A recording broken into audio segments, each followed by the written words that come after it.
त्याला बाई सुगंधी अत्तर, काळ्या ढगाचं काजळ, काळ्या ढगाचं काजळ, काळ्या ढगाचं काजळ, काळ्या ढगाचं काजळ, त्यानं खुलून दिसत्यात डोळ.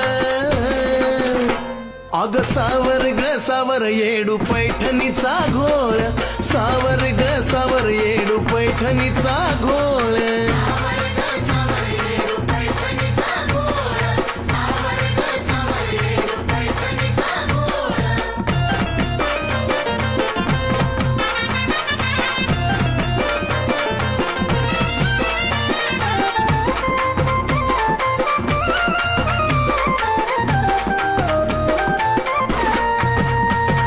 बांधले मोकळे केस बटा पडल्या गोल गोल, मखमलीची शाल घेतली मखमलीची शाल.